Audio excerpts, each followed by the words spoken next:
Ating simula ng umaga ng mga balitang dapat nating malaman sa 774 Balita Ngayon. 774 Balita Ngayon. 30 minutong pag-uulat ng mga impormasyon at mga pangyayari sa loob at labas ng bansa. 774 Balita Ngayon. Kasama ang buong pwersa ng 774 News Team. 774 Balita Ngayon. Sa himpilang pinagkakatiwalaan sa balita at serbisyo publiko. DWWW 774, your ultimate news and music radio. At ngayon, narito ang inyong mga tagapagbalita. 774 Balita Ngayon.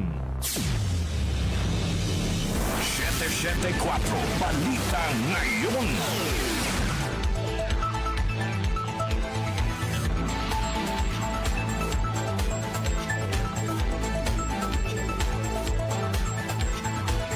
Magandang umaga, Luzon, Visayas at Mindanao. Ngayon po ay araw ng Lunes, July 6, 2026. Narito na ang 774 Balita Ngayon. 774 Balita Ngayon. At sa ating pong mga headlines. Hanggang 3 pisong pagtaas sa presyo ng kada litro ng diesel nakaambang ngayong linggo. Mga opisyal ng NBI at House of Representatives kabilang sa mga unang ihaharap na testigo ng House Prosecution Panel sa pagsisimula ng impeachment trial ni Vice President Sara Duterte. Presentasyon ng House Prosecution Team sa impeachment trial ni VP Sara Duterte hindi maapektuhan sakaling hindi humarap ang pangalawang Pangulo. $2.5 billion na investment na iuwi ni Pangulong Ferdinand Marcos Jr. mula sa kanyang official visit sa Canada. Pangulong Ferdinand Marcos Jr. mariing pinabulaan ng may kinalaman siya sa anomalya sa flood control projects. Pangulong Ferdinand Marcos Jr. nagpaabot ng pagbati kay Filipina tennis star Alex Ayala matapos ang makasaysayang panalo nito sa Wimbledon. Metro News, kaso ng dengue sa Quezon City umabot na sa mahigit 2,800 bilang ng mga nasawi umakyat na sa 15. Sa ating Science and Technology News, isang pambihirang halaman muling natuklasan sa Mount Apo makalipas ang mahigit 1 siglo. Lifestyle News, bihirang kopya ng Declaration of Independence ng Amerika na diskubre sa National Archives ng England. Music trivia, ngayong petsa nagsimula ang North American Victory Concert Tour ng American group na ito na nagpasikat ng awiting Never Can Say Goodbye. Sino sila? Alamin. At sa atin namang balitang kakaiba, kabaong inilagay sa gilid ng kalsada sa Benguet bilang paalala sa mga motorista. Oras po natin, 6:39 ng umaga. Ako po ang inyong tagapagbalita, Darlene Olanyo. At narito naman ang detalye ng mga balita. 774 Balita Ngayon. May asahang dagdag bawas sa presyo ng mga produktong petrolyo ang mga motorista ngayong linggo. Sa pagtaya ng mga taga-industriya ng langis, nakasaad na posibleng tumaas ng piso hanggang 3 piso ang presyo ng kada litro ng diesel. Ang kada litro naman ng gasolina ay posibleng magkaroon ng pisong rollback o pisong pagtaas. Nakaapekto sa panibagong oil price adjustment ng pinakahuling pag-atake sa commercial vessels at military strikes ng Amerika at Iran na nagpapakita ng patuloy na pagiging lantad sa panganib ng paglalayag sa Strait of Hormuz na isang mahalagang ruta sa pagtatransport ng langis sa buong mundo. Samantala, Special Task Group itinatag ng PNP para matiyak ang seguridad kasabay ng pagsisimula ng impeachment trial ni VP Sara Duterte. Angel Garcia sa report.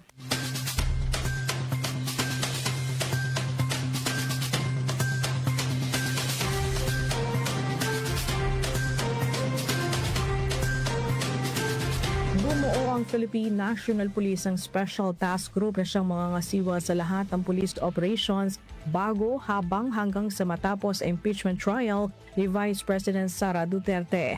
Ayon sa PNP, nasa kabuang 6,630 na mga pulis ang ikinalat upang tiyakin ang seguridad sa gaganaping impeachment proceeding sa Senado ngayong araw, July 6.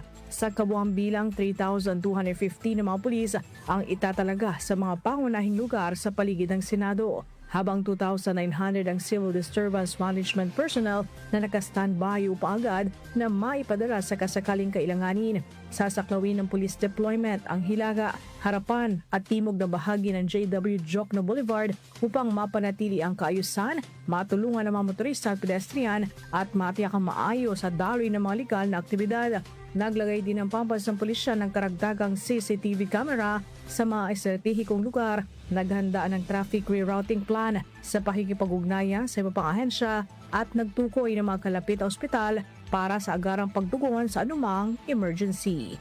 Angel Garcia ng DWWW 774, your ultimate music radio. Maraming salamat, Angel Garcia.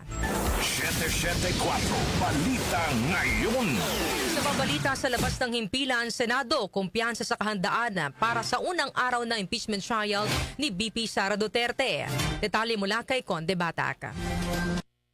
Kumpiyansa si Senate Secretary Renato Bantog Jr. sa maayos na pagsisimula ng unang araw ng impeachment trial ni Vice President Sara Duterte ngayong araw. Ayon kay Bantog, lahat ng major preparations ay nagawa na ng Senado na tatayong impeachment court. Gayunman, hindi pa rin natatapos ang mga paghahanda dahil aminado si Bantog na habang gumugulong ang paglilitis ay patuloy pa rin ang kanilang pagsasaayos. Maaga pa lang ay humihingi na rin ng paumanhin si Bantog sakaling magkaroon ng kaunting inconvenience sa umpisa dahil aminado siyang may mga pagdadaan ng birth pains at hindi kaagad mapaperfect ang sistema.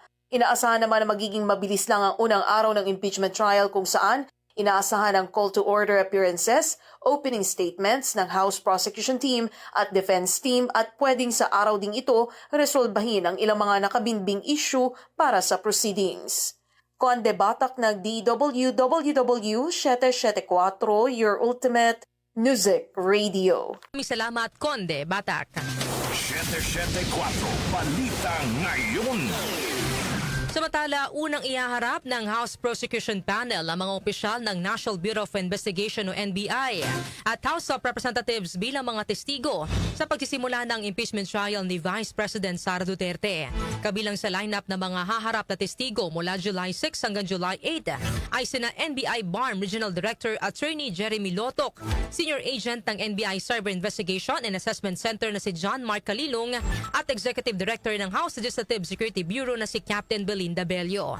Ang naturang mga individual ay nakatakdang tumistigo sa ika-4 na Article of Impeachment na tumutukoy sa umano'y pagbabanta at assassination plot ni VP Sara laban kina Pangulong Ferdinand Marcos Jr., First Lady Liza Araneta Marcos at dating House Speaker Martin Romualdez. Inihayag naman ni House Prosecutor Congressman Joel Chua na ngayong araw inaasahang re-resolbahin din ang 4 na pending motions kabilang na ang pagbubukas ng kahon mula sa Bureau of Internal Revenue o BIR na naglalaman ng tax records ng pangalawang Pangulo at ng asawa nito na si Attorney Manasseh Scarpio. 774 Balita Ngayon. Hindi naman makakaapekto sa pagpresenta ng kaso ng House Prosecution Team ang posibilidad na hindi pagdalo ni Vice President Sara Duterte sa kanyang impeachment trial na magsisimula na ngayong araw. Ayon kay House Prosecution Team Legal Spokesperson Attorney Benamin Tolosa Jr., ipipresenta pa rin nila ang kanilang mga testigo, dumaluman o hindi ang pangalawang Pangulo. Sinabi ni Tolosa na kinikilala nila ang panawagan ng publiko na personal na humarap si VP Sara sa impeachment trial at sagutin ang mga alegasyon laban sa kanya. Gayunman, kailangan din anyang respetuhin ang patakaran kung saan may opsyon ng pangalawang Pangulo na hindi humarap sa paglilitis. Nagpadala na ng notice ang Senate Impeachment Court kay VP Sara kung saan pinadadalo siya sa formal na pagbubukas ng kanyang impeachment trial ngayong araw. Mga umiiral na pulisiya at batas na layuning protektahan ng mga bata dapat pag-aralang mabuti kung akma pa sa kasalukuyang panahon. Grace Mariano sa detalye. Iginiit ni House Minority Leader at 4-piece Party List Representative Marcelino Libanan sa Kongreso na pag-aralan kung akma pa sa kasalukuyang panahon ang mga umiiral na batas at pulisiya na layuning proteksyonan ang mga bata. Pangunahing panawagan ni Libanan ang pagpapahigpit sa access ng mga menor de edad sa social media dahil sa posibilidad na may epekto ang violent digital communities at mapanganib na online content sa isipan ng mga bata. Hinihiling din ni Libanan na pag-aralan ang mga pamantayang nakapaloob sa juvenile justice law lalo na ang patungkol sa criminal responsibility ng mga menor de edad. Bukod dito, iginiit din ni Libana na madagdagan ang mga lisensyadong guidance counselors sa mga pampublikong paaralan sa buong bansa. Ang mga inilatag na mungkahin ni Libanan ay kasunod ng pamamaril ng 2 estudyante sa loob ng San Jose National High School sa Tacloban City at iba pang mga krimen na kinasasangkutan ng mga menor de edad. Ito si Grace Mariano para sa DWWW 774, your ultimate music radio. Salamat, Grace Mariano. 774 Balita Ngayon. Samantala, pagbabawal sa vlogging ng mga driver ng PUV habang nagmamaneho, suportado ng grupo ng mga abogado. Gina Mape sa report. Sinusuportahan ng Lawyers for Commuter Safety and Protection ang kautusan ng Land Transportation and Regulatory Board na nagbabawal sa mga tsuper ng public land transport na mag-vlog at sa halip sundin ang batas na Anti-Distracted Driving Act at ang mga kondisyon sa ilalim ng prangkisa na ipinagkaloob sa kanila. Ayon kay Attorney Ariel Ington ng LCST, ang hakbang na ito ay para rin sa iwas aksidente at kaligtasan ng mga pasahero, driver at ng publiko. Tama naman niya na ang pag-vlog ay bahagi ng freedom of speech, ngunit wala naman anyang sinasabi ang LTFRB na bawal ang vlogging kundi wag lang mag-vlog habang nagmamaneho lalo na kung may mga sakay na pasahero. Paalala pa ng LCST, hindi lang ang anti-distracted driving law ang dapat sundin, kundi pati rin ang mga kondisyon sa franchise bilang public transport. Ako si Gina Mape ng DWWW 774, your ultimate music radio. Maraming salamat, Gina Mape. 774 Balita Ngayon. Nakabalik na ng bansa si Pangulong Ferdinand Marcos Jr. mula sa kanyang official visit sa Vancouver, Canada. Ayon kay Pangulo Marcos, naging matagumpay ang kanyang pagbisita sa Canada, makaraang makakuha ng $2.5 billion na halaga ng pamumuhunan mula sa Canadian companies. Naiangat din ng Pangulo at ni Canadian Prime Minister Mark Carney ang ugnayan ng Pilipinas at Canada.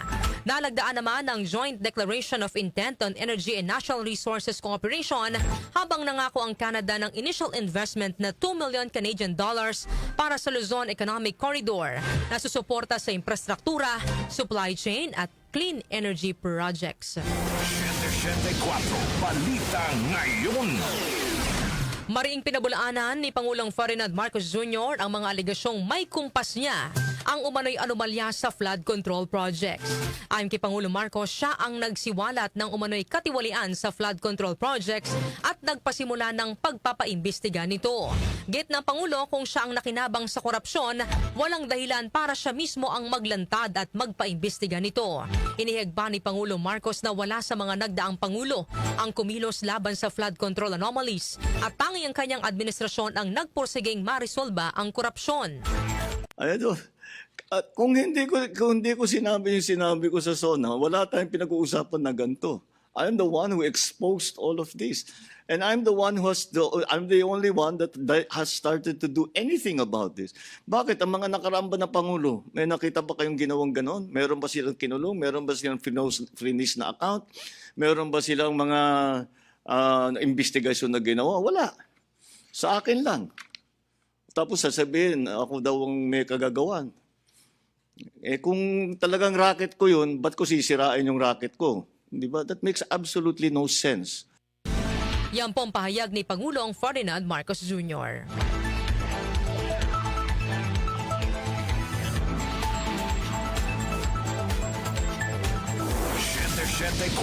Balita Ngayon.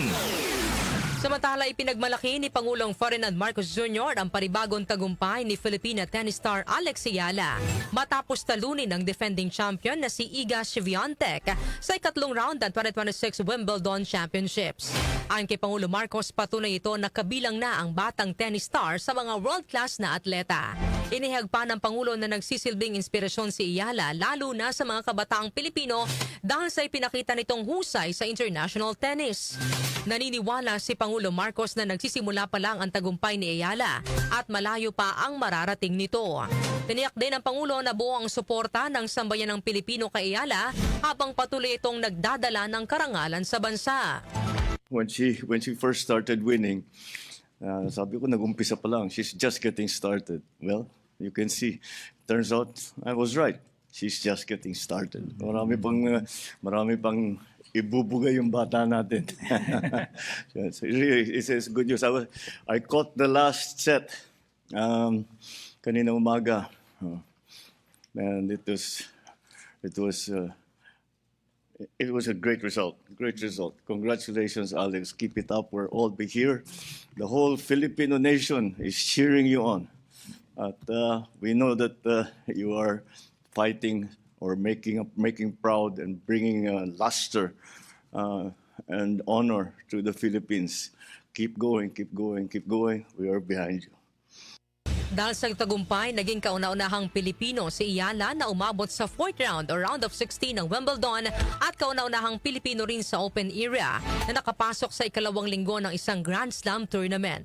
Susunod niyang makakaharap ang pambato ng Italy na si Jasmine Paolini para sa pwesto sa quarterfinals. Samantala, Pangulong Ferdinand Marcos Jr. hindi pa pabor sa pagbaba ng age of criminal liability. Mararahas na online games bukas na ipagbawal sa mga menor de edad. Chanel Salazar sa report.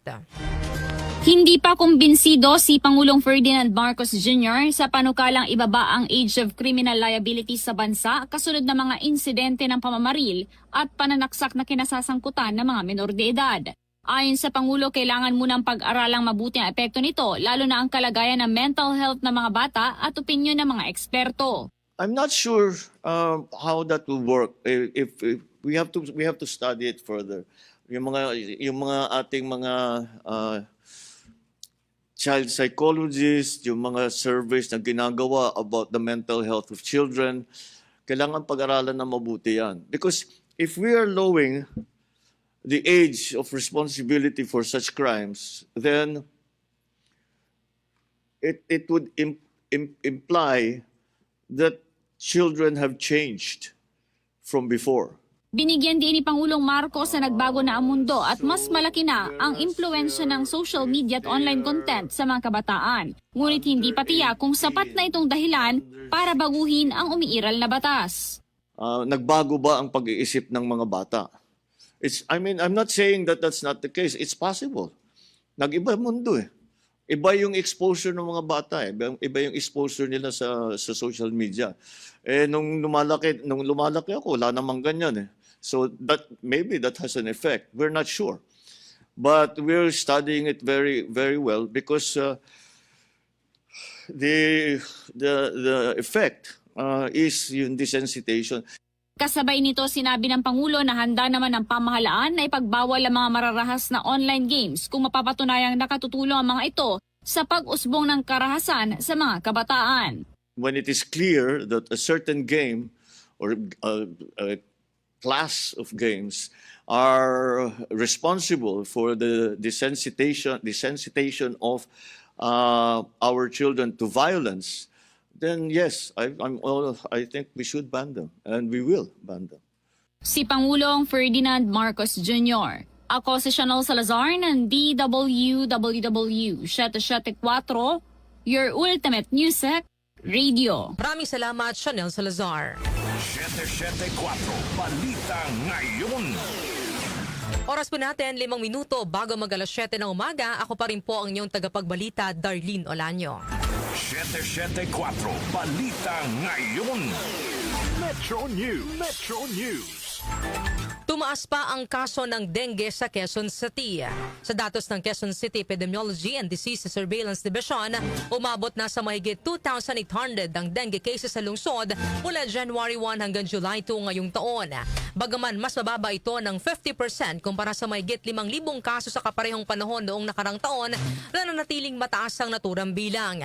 Kabilang sa mga barangay na may pinakamaraming naitalang dengue cases ay ang District 2 na may mahigit 1,000 kaso, District 5 na may 453 cases at District 6 na may 402 cases. Samantala nakapagtala rin ng lungsod ng 15 dengue-related cases ngayong taon. Kasunod dito, nananawagan ng Quezon City LGU sa publiko na agad magtungo sa pinakamalapit na health center kung nakararanas ng mga sintomas ng dengue, gaya ng lagnat, pagsusuka, pananakit ng ulo o pamumula ng balat. Isa pang Metro News, 408,000 pesos na halaga ng droga na kumpiska sa isinagawang operasyon sa Makati City. Isang high-value target na aresto. Detalye po ihatid ni Joanna Bakiran. Arestado ang isang high-value target kasama ang 3 accomplices nito sa ikinasang operasyon ng National Capital Region Police Office o NCRPO laban sa ilegal na droga sa Makati City nitong July 4. Sinalakay ng otoridad ang pinaghihinalaang drug den ng mga suspect na matatagpuan sa Barangay Olympia. Nakumpiska naman sa isinagawang operasyon ang 60 grams ng shabu na nagkakahalaga ng 408,000 pesos kasama ang iba pang drug paraphernalia. Ang mga suspect ay nasa kustodiya na ng pulis at nakasailalim sa dokumentasyon para sa pagsasampa ng kaso dahil sa paglabag sa Republic Act 9165 o Comprehensive Dangerous Drugs Act of 2002. Ako po si Joanna Bakira ng DWWW 774 Ultimate Music Radio. Maraming salamat, Joanna Bakiran. Foreign exchange rates. Foreign exchange rates. Narito naman ang update sa ating foreign exchange rates. Ang palitan ng piso kontra dolyar ay nasa 61 pesos and 59 centavos, nasa 70 pesos and 43 centavos naman ang palitan ng piso kontra euro, habang ang British pound ay nasa 82 pesos and 23 centavos. Ang palitan naman ng piso kontra Saudi Riyal ay nasa 16 pesos and 40 centavos, habang ang Japanese yen ay nasa 38 centavos. Lotto results. Lotto results. Update naman po tayo sa resulta ng loto. Iatid po sa atin ni Jackie Maestrado Rubio. Ang bahaging ito ay hatid sa inyo ng Philippine Charity Sweepstakes Office. Pagkakaisa para sa hawang gawa. Narito na ang mga lumabas na winning number combinations sa Ultra Lotto 658 na binola kagabi, July 5. 16, 38, 47, 49, 33, at 46. Muli ang winning number combinations sa Ultra Lotto 658 ay 16, 38, 47, 49, 33, at 46. Umabot sa 128 million pesos ang papremyo sa naturang Lotto game. Ang bola naman sa Super Lotto 649 ay 14, 15, 33, 40, 2, at 34. Ulitin ko lamang po, ang Super Lotto 649 ay 14, 15, 33, 40, 2, at 34 na may jackpot prize na 55,817,497 pesos and 63 centavos. Wala namang nakapag-uwi ng premyo sa dalawang Lotto games. Yan ang recap ng resulta ng July 5 Ultra Lotto 658 draw at Super Lotto 649 ng Philippine Charity Sweepstakes Office. Samantala, narito ang jackpot estimate sa laro mamayang gabi. Para sa Mega Lotto 645, ito ay 15 million pesos at 63 million pesos naman sa Grand Lotto 655. Ang bahaging ito ay hatid sa inyo ng Philippine Charity Sweepstakes Office. Pagkakaisa para sa hawang gawa. Ako po sa Jackie Maestrado Rubio ng DWWW 774, your ultimate music radio. Maraming salamat, Jackie Maestrado Rubio. Science and technology. Science and technology. Isang pambihirang halaman muling natuklasan sa Mount Apo makalipas sa mahigit isang siglo. Detalye po ihatid ni Rose May Miranda. Muling nadiskubre ng mga eksperto ang isang pambihirang uri ng halaman sa Mount Apo Natural Park matapos ang mahigit isang siglo nang huli itong maitala sa nasabing lugar. Ayon sa Department of Environment and Natural Resources o DNR ng Davao Region, ang halamang Ophiorrhiza biflora ay natuklasan ng Protected Area Management Office habang nagsasagawa sila ng routine wildlife monitoring.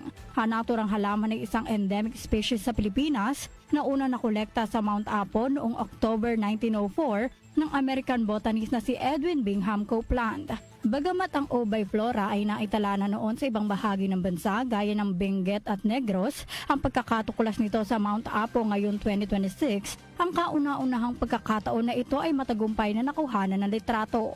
Binigyan diin ng DNR na isang mahalagang pangyayari ang muling pagkakadiskubre sa halaman dahil kinukumpirma nito ang patuloy na pananatili ng isang endemic species na hindi na nakita sa Mount Apo sa loob ng mahigit 122 taon.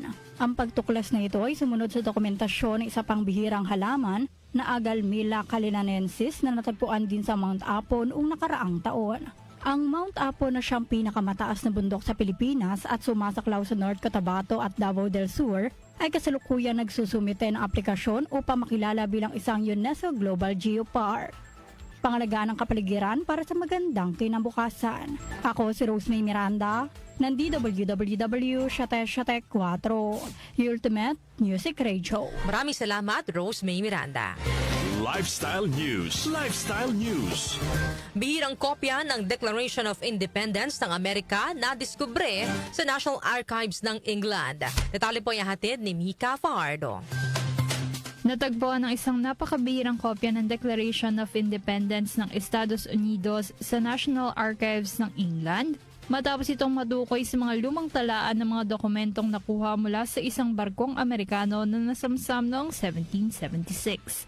Ayon sa National Archives, ang natagpo ang dokumento ay isang Exeter Declaration na inilimbag sa New Hampshire noong July 1776, ang ika-11 sa natitirang kopya nito sa mundo at kauna-unahang natagpuan sa labas ng Estados Unidos.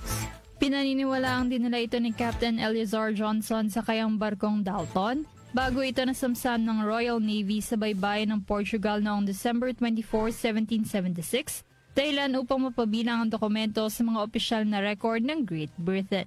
Dagdag pa ng National Archives, ang dokumentong ito lamang ang kilalang kopya ng deklarasyon na kinuha ng militar.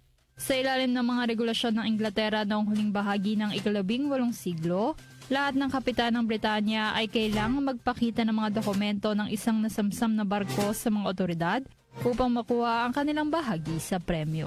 Ako po si Mika Fajardo ng DWWW 774, your Ultimate Music Radio. Maraming salamat, Mika Fajardo. Music Trivia. Music Trivia.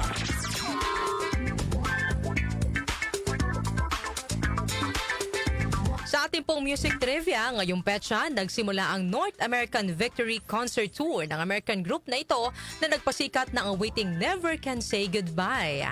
Sino sila? Alamin po natin sa music trivia ni Kenny Gacosta. Kenny?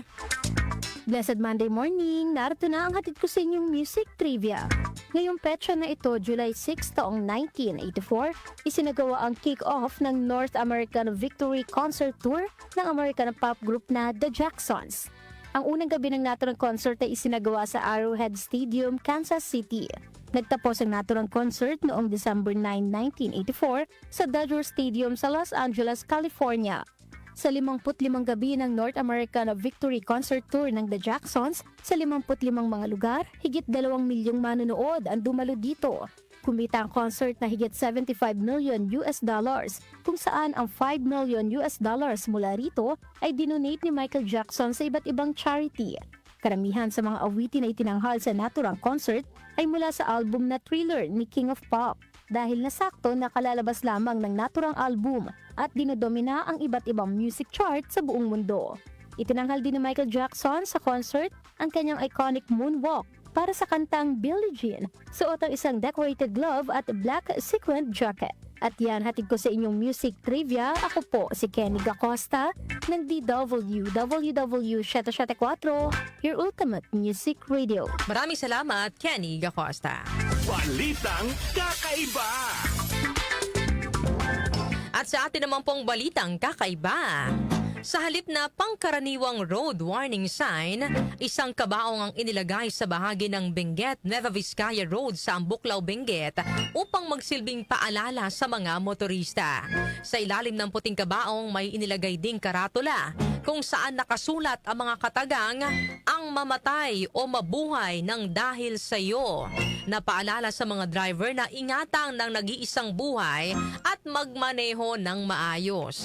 Nilinaw naman ng Barangay Local Government Unit ng Ambuklaw na ang paglalagay ng kabaong nga hindi naglalayong manakot ng mga dumaraang motorista. Ito ay nagsisilbing paalala sa mga posibleng trahedyang maaaring idulot ng walang ingat na pagmamaneho at hindi pagsunod sa mga batas trapiko. Hinihikayat ang lahat ng motorista na maging responsable sa pagmamaneho, sumunod sa mga alituntunin sa trapiko at pairali ng disiplina at pag-iingat sa lahat ng oras. Yan po ang ating balitang kakaiba ngayong araw po ng Lunes.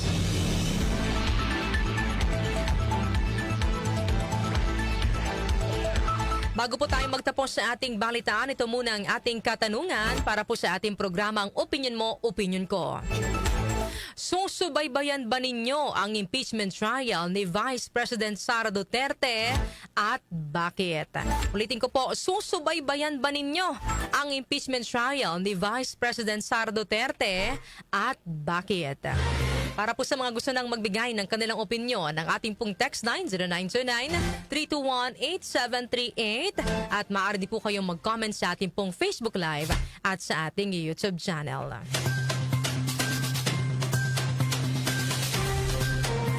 Inyo pong narinig ang mga may init na balita ngayong araw po ng Lunes, July 6, 2026. Ako po ang inyong tagapagbalita, Darlene Olanyo. At napasa inyo ang 774 Balita Ngayon. 774 Balita Ngayon.